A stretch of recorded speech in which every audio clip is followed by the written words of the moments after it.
یہی ہمارا اصل ایمان ہے۔ اعلیٰ حضرت نے بھی کیا خوب فرمایا، دو واقعات کو ذکر کر کے اعلیٰ حضرت نے حضور کی ذات کو یوں بتایا۔ اب توجہ چاہتا ہوں کہ ایک بار حضرت ابوبکر صدیق کو سانپ ڈس رہا تھا غار ثور میں، پتہ ہے نا، پورا واقعہ تفصیل سے نہیں بتا رہا ہوں، غار میں سانپ ڈس رہا تھا تو حضرت ابوبکر اپنا پیر نہیں ہٹا رہے تھے۔ کیوں؟ اس لیے کہ رسول پاک صلی اللہ علیہ وسلم ان کے زانوں پر سر رکھ کر آرام کر رہے تھے۔ حضور خود بیدار ہوئے اور پھر حضرت ابوبکر سے کہا ہٹاؤ، جب تک تو زہر پورے پیر میں چڑھا ہوا تھا۔ میاں سانپ کے کاٹنے سے کیا آدمی مر نہیں جاتا؟ زہریلا سانپ، وہ بھی کئی سو سال پرانا سانپ کاٹ رہا تھا حضرت ابوبکر کو۔ ہاں، اب رسول پاک صلی اللہ علیہ وسلم نے ان کے پیر کو ہٹانے کے بعد سانپ آیا، دیدار کیا اور چلا گیا۔ وہ تو دیدار کا مشتاق تھا، ہاں، وہ اذیت دینے والا نہیں تھا۔ حضور پاک نے اپنا لعاب پاک لگایا حضرت ابوبکر کے پیر میں جہاں سانپ کاٹا تھا اور اللہ نے انہیں شفا عطا فرمائی، پیر صحیح ہو گیا۔ ایک واقعہ یہ ہے۔ دوسرا واقعہ حضرت علی کا، جو مدینے کے قریب مقام صحابہ میں، وہاں بھی حضور ان کے ران پر زانوں پر سر رکھ کر آرام کر رہے تھے۔ عصر کی نماز حضرت علی کی چھوٹ گئی، سورج ڈوب گیا۔ یہاں پر بھی وہاں جان جا رہی تھی، وہ بھی حضور کی نیند پر ہی ہے، اور یہاں نماز گئی، وہ کس پر؟ حضور کی نیند پر۔ لیکن حضور یہاں پر بھی بیدار ہوئے ہیں، یہ نہیں کہا قضا کر لینا، آگے دیکھ لینا، بلکہ نہیں، اشارہ کر کے سورج کو واپس بلایا اور عصر کے مقام پر اس کو پہنچایا۔ حضرت علی سے کہا اپنی نماز پڑھ لو، نماز پڑھ لی اور چلے گئے۔ پتہ یہ چلا کہ حضور کی نیند کی حفاظت میں بھی اگر کسی نے چھوٹی کوئی چیز قربان کی تو رائگاں نہیں جاتی، اس قربانی پر سورج کو بھی پلٹایا جا سکتا ہے۔ ارے کائنات کا نظام بدلا جا سکتا ہے، تم کیا سمجھتے ہو ناموس رسالت کی حفاظت ہلکی بات ہے؟ ہاں، کائنات کے رخ کو بھی بدل دیا جائے گا، ہوائیں بدل دی جائے۔ دو واقعات توجہ چاہتا ہوں۔ ایک، حضرت ابوبکر صدیق نے جان کی بازی لگا دی، سانپ کاٹ رہا ہے، حرکت نہیں کیا۔ دوسرے، حضرت علی نے نماز کی بازی لگا دی، وہ بھی نیند پر۔ ہمارے اور آپ کی طرح نہیں، حضرت علی کی ایک نماز کا چھوٹنا بہت بڑا معاملہ ہے، بہت بڑا معاملہ ہے ان کے لیے۔ یہ عام لوگوں کی طرح قیاس نہ کریں۔ اب اعلیٰ حضرت رضی اللہ تعالیٰ عنہ کے اشعار پڑھیں، سمجھاتے ہیں پورے اس معاملے کو۔ ہاں، صدیق نے غار میں، صدیق بلکہ غار میں جاں ان پہ دے چکے، صدیق بلکہ غار میں جاں ان پہ دے چکے، حفظ جان تو جانے فروز غرر کی ہے، یعنی جان بچانا بہت بڑا فرض ہے۔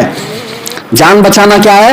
فرض۔ ارے میاں، جان بچانے کے لیے شریعت نے یہاں تک کی چھوٹ دی ہے کہ اگر ایسی نوبت آ گئی، ایسی نوبت آ گئی کہ کہیں کچھ نہیں ملتا تو کوئی حرام گوشت کا ٹکڑا ملے اور وہ کھا کر بچا سکتا ہے تو بچا لے۔ یہاں تک کی چھوٹ شریعت نے دی۔ یہ حفظ جان، جان کی حفاظت کرنا بہت بڑا فرض ہے، لیکن وہ بھی انہوں نے خیال نہیں کیا۔ وہ فرض تھا نا، جان بچانا کیا ہے؟ فرض۔ بہت سارے لوگ یہی کہتے ہیں حضرت آج آپ کہہ رہے ہیں ٹھیک ہے باہر جانا خطرہ ہے، جان کی حفاظت تو فرض ہے نا، گھر میں بیٹھنا چاہیے، جان کی حفاظت فرض ہے۔ اب میں آپ کو سمجھاتا ہوں جان کی حفاظت کیسے فرض ہے۔ ایک، جان کی حفاظت فرض تھی لیکن اس فرض کو چھوڑ دیا حضرت ابوبکر نے۔ اعلیٰ حضرت فرماتے ہیں صدیق بلکہ غار میں جان ان پہ دے چکے، حفظ جان تو جانے فروز غرر کی ہے، مولا علی نے واری تیری نیند پہ نماز، مولا علی نے واری تیری نیند پہ نماز، وہ بھی نماز عصر جو سب سے اعلیٰ خطر کی ہے۔ پانچوں نمازوں میں سب سے افضل نماز نماز عصر ہے، اس کو صلاۃ الوسطیٰ کہا گیا ہے۔ صلاۃ الوسطیٰ، حافظوا علی الصلاۃ والصلاۃ الوسطیٰ، قرآن پاک میں آیا ہے۔ یہ بیچ والی نماز پانچوں نمازوں میں سب سے افضل ہے۔ اور اعلیٰ حضرت فرماتے ہیں مولا علی نے واری تیری نیند پر نماز، وہ بھی نماز عصر جو سب سے اعلیٰ خطر کی ہے۔ دونوں واقعات کو ذہن میں رکھو۔ اب پھر کہتے ہیں اعلیٰ حضرت ہاں تو نے انہیں جان انہیں پھیر دی نماز، ہاں تو نے انہیں جان انہیں پھیر دی نماز، ان کو ان کی جان واپس کر دیا اور ان کو ان کی نماز واپس۔ کسی کا کچھ گھٹا؟ ادھر جان کی بازی صدیق نے لگائی لیکن میرے آقا نے وہ بھی واپس کیا، لعاب لگایا اور ان کو جان لوٹا دی، اور ادھر نماز قضا ہوئی تھی، سورج پلٹا کر کے نماز بھی دے دیا۔ کسی کا باقی نہیں ہے. ناموس رسالت کے لیے جو کھڑا ہوا پورا پلس میں مل جائے گا.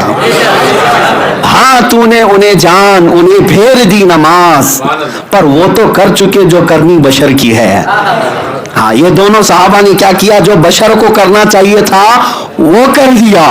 اب جو یہ پورے دو واقعات کا خلاصہ کیا نکلا, ایک نے جان بچانا فرض تھا وہ فرض بھی چھوڑ دیا, اور دوسرے نے نماز عصر یہ بھی فرض تھی, فرض ہے کہ نہیں, یہ بھی فرض چھوڑ دیا.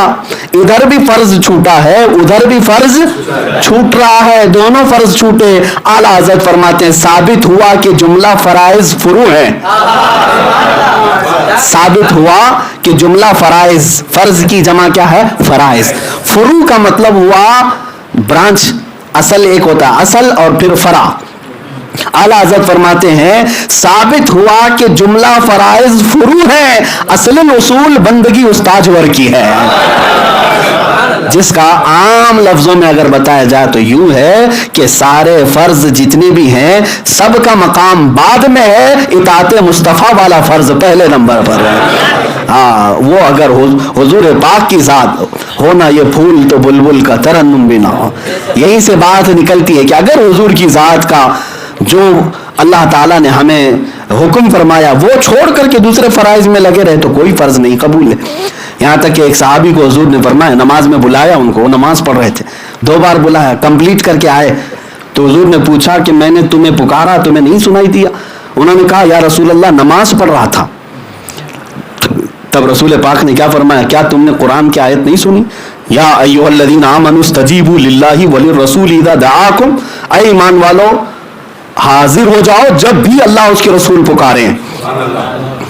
تو صحابی نے پوچھا یا رسول اللہ نماز کی حالت میں بھی, نماز پڑھ رہا ہوں تب بھی؟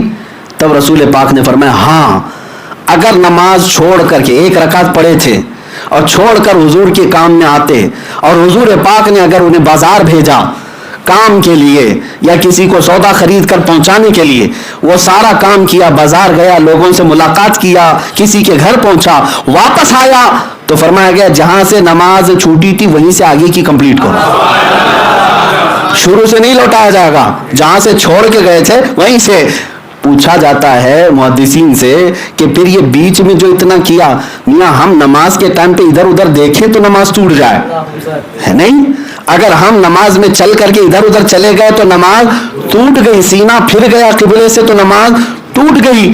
لیکن اس صحابی سے کہا جا رہا تم بازار میں بھی جاتے, سامان بھی خریدتے, لوگوں کو پہنچا کے بھی آتے, بات چیت بھی کرتے, اور واپس آتے تو وہیں سے شروع کر وہیں سے نماز پڑھتے جہاں سے چھوڑ کے گئے. پھر یہ اتنا سب جو کیا گیا بیچ میں کیا یہ نماز کو نہیں توڑے گا؟ فقہا فرماتے نہیں, کیونکہ یہ سارا کام اطاعت رسول میں تھا. ثابت ہوا کہ جملہ فرائض فروع ہیں, اصل الاصول بندگی استاجور کی ہے.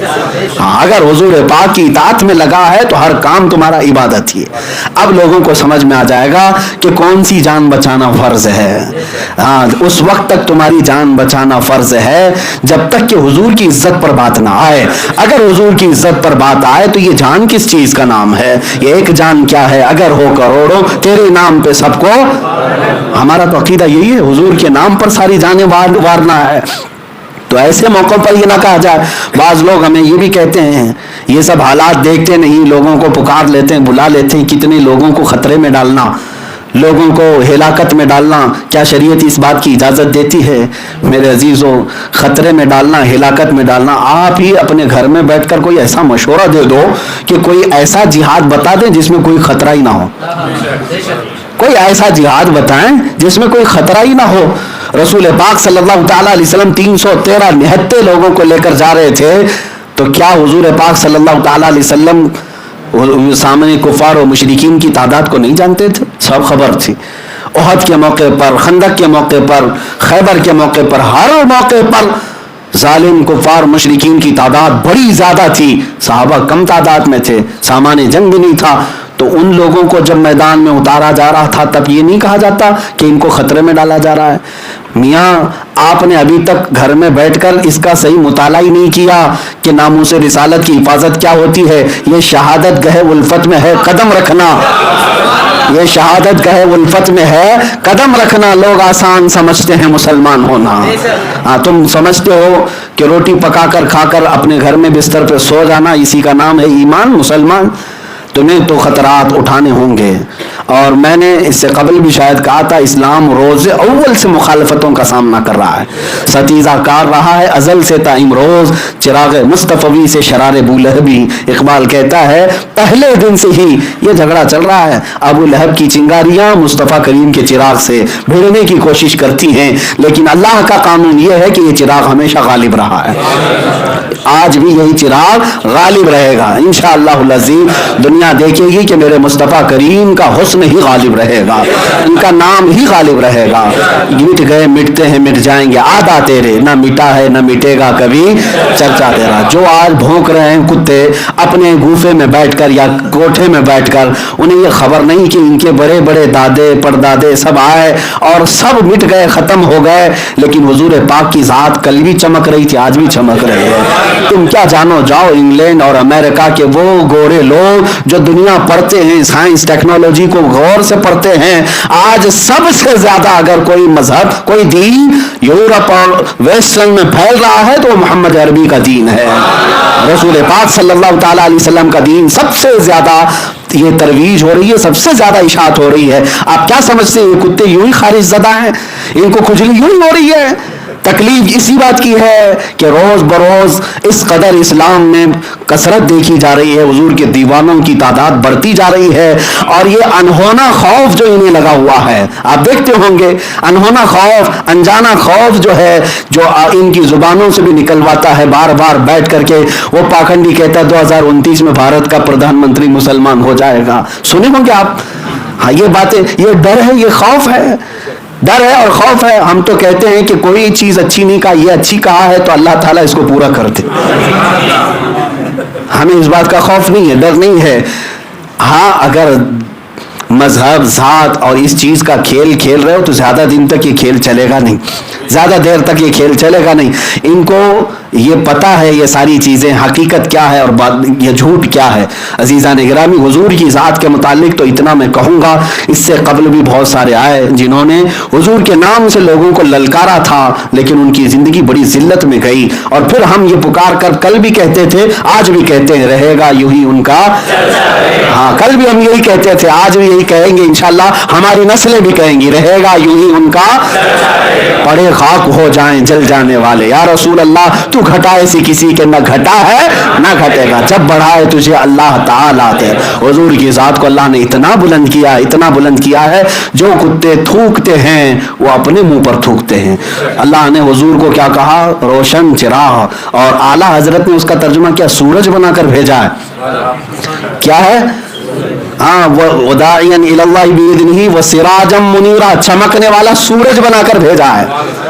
حضور پاک صلی اللہ تعالیٰ علیہ وسلم کو سورج بنا کر بھیجا. اب اس کی تشریح میں جاؤں گا تو بڑا طویل ہو جائے گا. آپ کو پتا ہے گیلیکسی کا علم رکھنے والے جانتے ہوں گے, چاند کی روشنی, ستاروں کی روشنی, یہ تاروں کی روشنی, ان کی اپنی اصلی روشنی نہیں ہوتی ہے, سب سورج کی روشنی ہوتی ہے. اور یہ دن میں سورج کی روشنی لیتے ہیں اور رات کو چمکتے رہتے ہیں. اور اعلیٰ حضرت نے اس آیت میں ترجمے میں کہا کہ اللہ نے اپنے نبی کو سورج بنا کر بھیجا. اگر اس لفظ پر آ جائے تو کئی لوگوں کی گتھیاں سلجھ جائیں گی.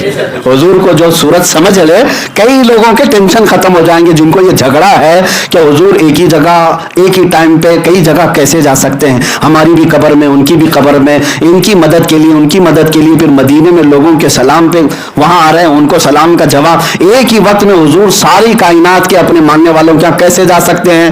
تم نے اپنے عقل کے گھوڑے دوڑائے اور انسانوں پر انہیں قیاس کیا. جب تم آیت کے ترجمے میں انہیں سورج کہو گے تب پتہ چل جائے گا کہ سورج یہاں نکلتا ہے، روشنی پاکستان میں بھی ہو رہی ہے، افریقہ میں بھی ہو رہی ہے، عرب میں بھی ہو رہی ہے، امریکہ میں بھی ہو رہی ہے، سورج ایک ہی ہے لیکن روشنی ہر جگہ ہے۔ کوئی یہ نہیں کہتا کہ سورج ہمارے ہاں آیا تھا تمہارے ہاں نہیں آیا، بلکہ انڈیا والا کہے گا ہاں میرے ہاں آیا تھا تو ہو سکتا ہے عرب میں بھی آیا ہی ہوگا، کیونکہ ایک ہی سورج ہے جو چمکتا ہے، پوری کائنات کو روشن کرتا ہے۔ اگر اس آیت کے ترجمے میں یہ سورج کا معنی مراد لے لو گے، کئی گتھیاں سلجھ جائیں گی۔ حاضر و ناظر کا مسئلہ، قبروں میں آنے کا مسئلہ، ان کے مدد کرنے کا مسئلہ، لوگوں کے دلوں کو روشن کرنے کا مسئلہ اور غیب جاننے کا مسئلہ، ساری چیزیں سلجھ جائیں گی۔ اعلیٰ حضرت کا ترجمہ اسی لیے کہتے ہیں کنز الایمان ہے، ایمان کا خزانہ ہے۔ ہاں اگر کوئی محبت سے پڑھے تو سمجھ میں آ جائے گا کہ کہاں کہاں ایمان کی حفاظت ہوئی ہے۔ بات میں یہاں پر اصل میں آج تفسیر کی وجہ تقریر ہو گئی ہے، معذرت چاہتا ہوں، کیونکہ جب حضور کی عزت کی بات آتی ہے تو واقعی دل بھی مچل جاتے ہیں، اور ہم غلاموں کا حال بھی یہی ہے کہ ہم ہر محفل میں اپنے حضور کو ہی سننا چاہتے ہیں، کیونکہ وہ ہماری محفلوں کی جان ہے، ہماری محفلوں کی رونق ہے۔ ہم برسوں سے حضور کو سنا رہے ہیں اور سن رہے ہیں، لیکن آج بھی کبھی مذاق کم نہیں ہوا، کبھی کم نہیں ہوا، اور کثرت سے ہم روزانہ حضور پر درود پڑھتے ہیں۔ ایسا نہیں لگتا کہ بار بار ایک ہی چیز کیوں پڑھ رہے ہیں، بلکہ ہر درود میں لذت الگ آتی ہے۔ رسول پاک کی ذات سے جو اٹیچمنٹ ہے، یہی تو چیز ہے کہ ہم بار بار اس کا تذکرہ کرتے ہیں، اور اللہ تعالی ہماری زندگی کو ایسی ہی بنائے جیسے اعلیٰ حضرت نے بھی یہی دعا کیا تھا، صبا وہ چلے کہ باغ پھلے، وہ پھول کھلے کہ دن ہوں بھلے، لوا کے تلے قیامت کے دن لواء الحمد حضور کے ہاتھ میں ہوگا، ایک جھنڈا ہوگا جس کے نیچے حضور کے عاشق جمع ہوں گے۔ اعلیٰ حضرت دعائیں کرتے ہیں، لوا کے تلے ثنا میں کھلے رضا کی زبان تمہارے لیے۔ آقا یہاں تو ہم تعریف کرتے ہی ہیں آپ کی، جب قیامت کے دن آپ کے جھنڈے تلے جمع ہونے کا موقع ملے، اس دن بھی اگر زبان کھلے تو یا رسول اللہ آپ کے لیے کھلے، آپ کے لیے کھلے، لوا کے تلے ثنا میں کھلے ہم سب کی زبان۔